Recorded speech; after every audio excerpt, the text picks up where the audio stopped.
Hey divas, this is my life. Look at this. But my life is walking up the hill, listening to dance music, taking this in, doing my prayers, and supporting a sister. So I wanted to share something with you, really important. Oh my gosh, okay. I'll just wait to see if a few people jump online. It's so beautiful here. Look at this. Hey, Adora. Okay, so I wanted to share this with everybody. It's a really simple divine invocation prayer that I use on and over and over and over again if I feel, hey, Hilary, that I'm being dragged down by something from my past, something from past lives. So I get visions as well from people's stuff. So if I feel that they're going through something, I'll get visions, I'll get pictures, like a story. It's like a story, like a movie being played out. So I reached out to someone today that I adore, who's so talented. Hey, gorgeous Adora. And it's a lot of old wounding around abuse. And one of the things that I said to her was, it's not your fault. Hey, Tara, it's not your fault. We come in with these soul contracts. But I feel that so many women who have been abused and wounded, whether it's physical, sexual, emotional. Hello, lovely Zach. Look at this space. I've done heaps of videos today. I was about to shut off. But I really wanted to support you all here today around this. So one of the ways that I begin to release karmic cords and ties and threads, number one, loved your webinar, so intense. I aim to be intense. I aim to keep it real, to unlock the chains for us all, right? So one of the ways that I do that is to, number one, we need to be aware. It can feel like you can't breathe. It can feel just overwhelming when it's coming up to be released. So you want to know that you're safe. You want to know that you're really held and to really trust that. To hold space for the emotion, because women aren't taught how to, hey Marlon, how to hold space for our emotion, and that our tiredness, our rage, our tears, our sorrow, our grief, our loss. Sometimes you can literally feel like you're dying. It's a death. It is a death because you're actually being called to rebirth. And usually when it comes up really strong, I believe that we are ready for it. Like we have the power to transmute it and shift it and turn that shit into gold, to turn the fear into love and to come back to our divinity, right? Well, we're always divine. No matter how fucked up you might feel and funky or overwhelmed, we're always divine. So that's a very big remembrance as well. So basically, hey, yeah, be this space of compassion, so much love, yes, so much compassion for self, and to not to shame ourselves for feeling it.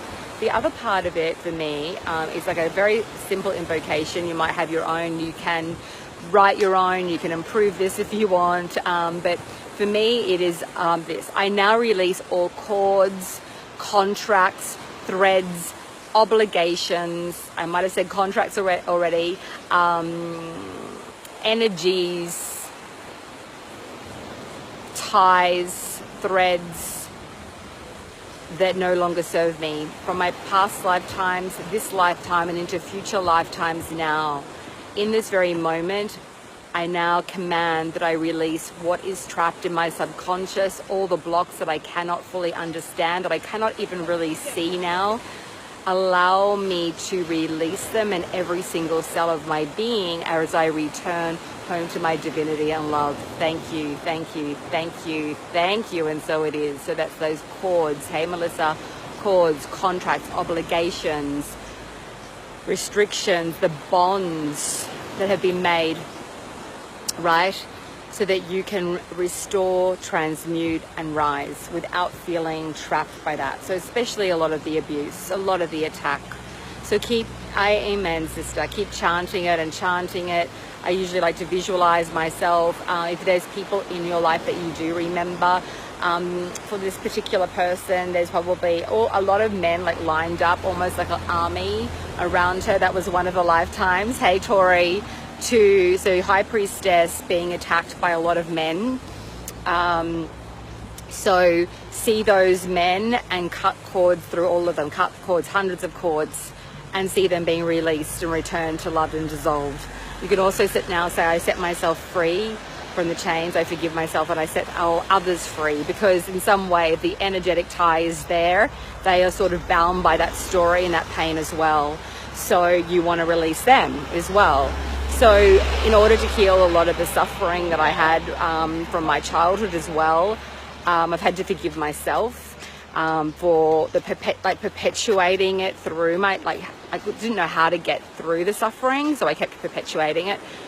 Made a lot of mistakes, really was harmful to myself in so many ways in terms of my eating disorders and drug addiction. I didn't ever go hardcore into drugs, just like prescribed medication, which was basically prescribed speed. I used to walk into a doctor's office and be like, I really need to lose 5 kilos. I promise I'll never take these drugs again. And they would always give them to me. Anyway, so basically I lived on those sorts of drugs for years. But I was sort of aware enough that I was like, okay, I really like cocaine and I'm not going to keep taking it because that is really dangerous. Anyway, so I had to forgive myself for what I did to my body, how I kept, like, I'd make money, lose money, all that kind of stuff. And it was just around this abusive relationship with myself without even really being conscious of what I was actually doing. And so, yes, I let myself and others free, absolutely. And really, I think setting others free too is actually a really big act of self-love for ourselves, because if we keep having so much resentment, it's not to condone what people have done, but if we hold on to that, the story, it's like the story keeps repeating itself. So you think that you're kind of like justified. I see a lot of people, I know someone in my life who feels very justified around holding grudges. And that person in my life is physically sick and has been sick for years. And finally she's listening. Like, she says to me, oh, so-and-so got angry with me, and I went back to my inner child, and I was just like so triggered. Oh, so triggered. And I said, okay, so I have said this to you, and I don't mean to be condescending, but I have said this to you for a very long time. You need to go and do the work, because... And she was aware. She's like, okay, yeah, I really do. So that person has dizzy spells, kind of can't really hold her own energy because there's so much wounding that hasn't yet been released, and it's not serving her, right? It's not. So it's sometimes scary to do this level of work, but I say go into it and just try to feel like, really invoke the sense of safety around the emotion, because you will move through it if you allow yourself, as you all know, to feel it. And it's not to perpetuate it, right? Because if we don't really feel it and learn from it and grow from it and process it, it just stays, you all know this, it stays in your cells, it stays in your frequency, and you just reflect back the same story, hey Queenie, over and over again. So keep doing the clearings, keep looking at it, have patience for yourself, you know. And whenever the triggering comes, or rage, or the same repetitive pattern, just look at it with grace, you know. Yes, a safe place. Just look at it and go, okay, what more do I need to drop here? What more love do I need to bring here for myself and all others? What shifts do I need to make? I mean, I really couldn't even have boundaries in my life without this level of work that I've done. Like, I just would overgive all the time and create weird relationships with other women, and wonder why my husband wasn't really getting it, but it was in my frequency. So you could say, yeah, this person did this to me and this person did that to me. But at the end of the day, there's something, hey, Ania, there's something gorgeous. There's something in your frequency that is perpetuating that cycle. So the more that I've kind of fallen into a deeper level of presence and love with myself, and I'm like, I really honor myself, and I honor what I desire, and I don't get as angry. Like, I used to get very angry. I'm frustrated, and it's just such a process. But I'm able to be more gentle with myself and others because I'm trusting in that process and allowing myself to stand up for myself, to speak up for myself. I know what is a yes. I know what is a no. I know if someone tries to sell me something that doesn't feel right, that I don't really feel that they've got what I need, I know to go, okay, you know, you seem amazing, and that's a no for me at this time. When I find that when I'm making decisions, if it's not a clear yes for me, there's lots of stuff that I can't see. And that's a weight. Just hold. I had a thing with someone on my team this week, and we had something come up together. It was like totally perfect relationship, and then boom, something came up, and I just kept saying, what's going on? I can't completely see it all, but I know there's this murkiness going on, and we need to have a heart-to-heart to really look at that. What's going on for you? How are you processing everything? So this deep level of emotional, we could have walked away from that relationship. It was this intensity came up, and I was like, okay, some of this is mine, a lot of it is not. What's happening? And then what's happening for me, and then what's happening for you, and let's just have a grow and ask conversation around this so we can move through it, because we have love, we love each other, we honor each other, right? So I feel like without being emotionally grounded in ourselves, it's very difficult to have deeply, there's water going everywhere. It's very difficult to have emotionally grounded conversations with other people, to sit in the uncomfortable feelings of it all, because we don't want that. We don't like it. We want to solve it. We want to fix it. We make other people bad and wrong and blame and shame, rather than, okay.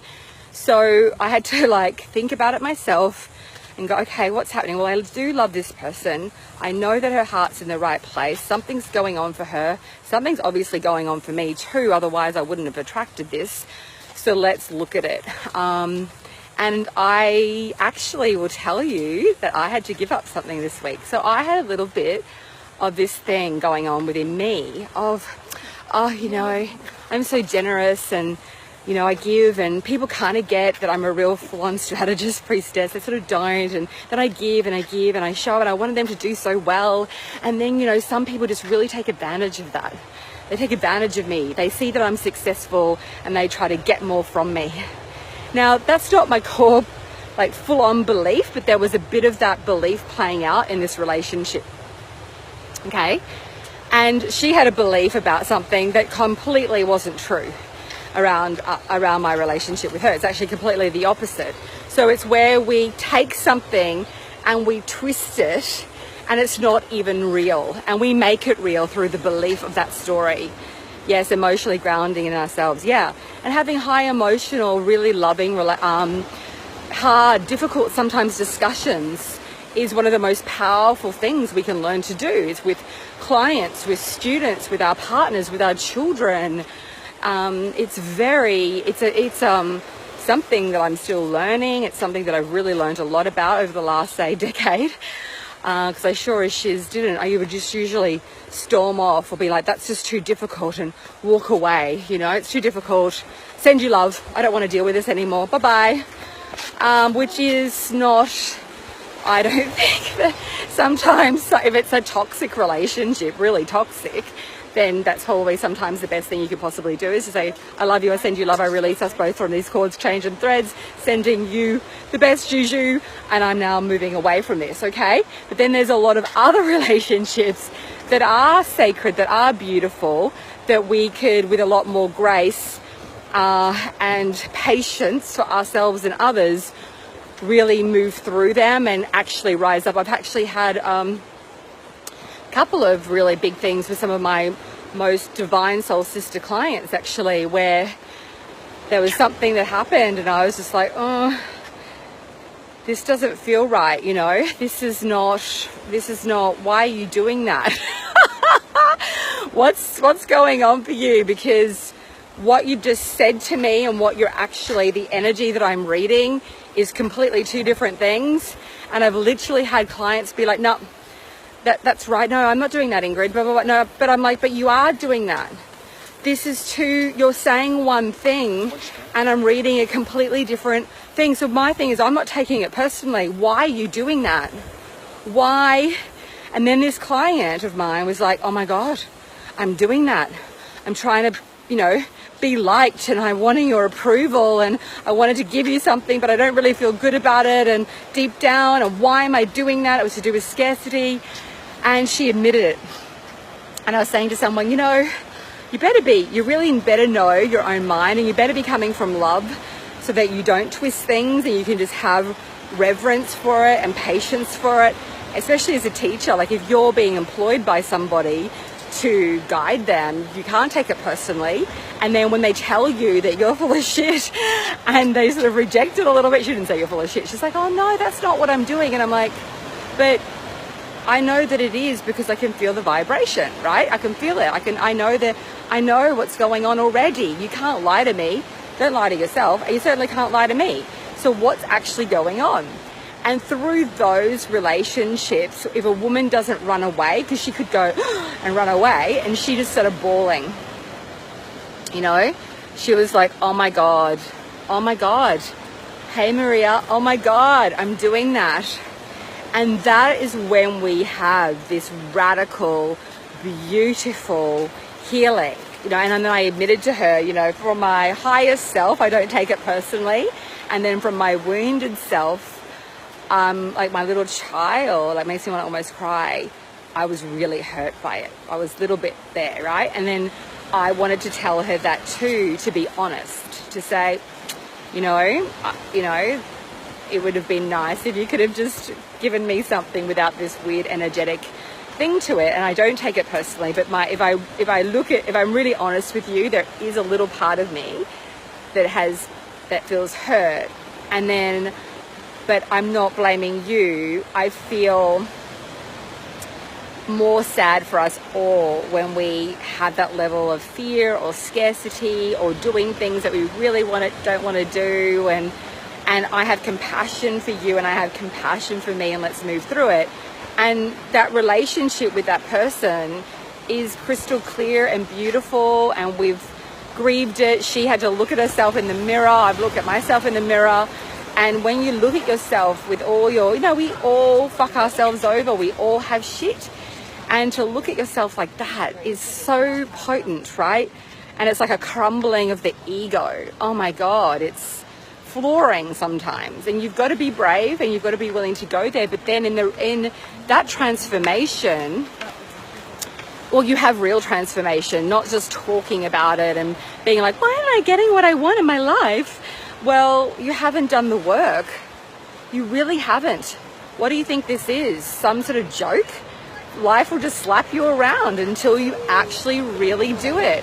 Hey, Jacqueline, right? It's just like, you have to go there, and it's scary and it's hard, and sometimes it will bring you to your knees, but then you will stand up in a new frequency. You will rise into a completely new realm of energetic vibration and consciousness, because you've really fucking dropped it.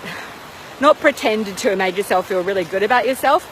Really, really dropped it. We're gonna laugh at ourselves, and that's another good thing. Laugh at yourself sometimes, you know, not in a condescending way, but go, oh my God. I sometimes call myself the slowest horse on the planet. Like, it takes me forever to learn these things sometimes, and then when I learn them really good. We rise together. I can conversation like this also this week, identical. Yeah, that was a few weeks ago for me. I usually seem to go through things. Oh no, I had one this week and the other one was a few weeks ago. Absolutely. We've been called to have more love, I suppose. At the end of the day, this is about we talk about, we want more love, we want transformation on the planet.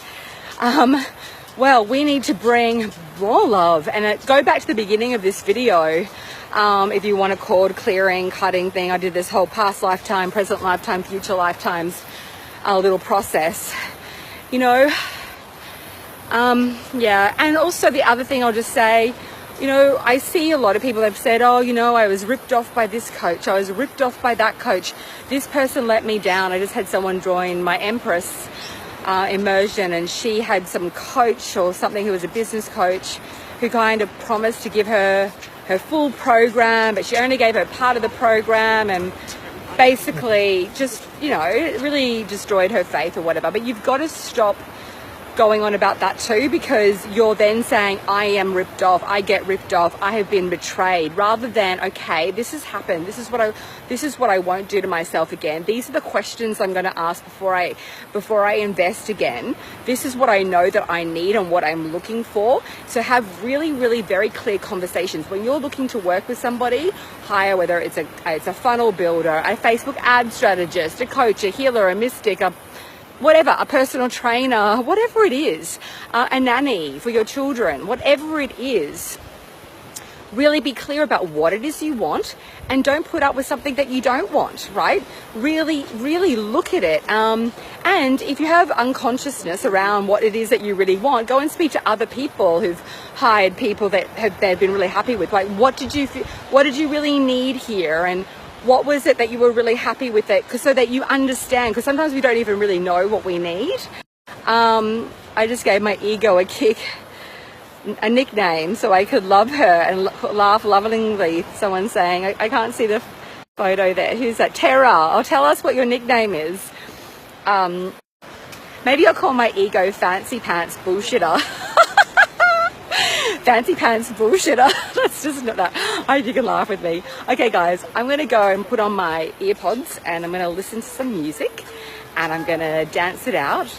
And I'm going to keep surrendering in my own life and sending you juju and juiciness. And I did a video before that some of you would have seen, but I just have to say, girls, when you get the strategy right in your business and on point, and it can be a lot to learn at the beginning, it was a lot for me, but then everything speeds up and it will become easier and easier. And I think we've got poor network connection here now, so I'm going to go. And but learn it, master it, run your business like a diva, not like a novice. You got to learn the steps, you got to learn the system. Okay, guys, sending you so much love. Bye.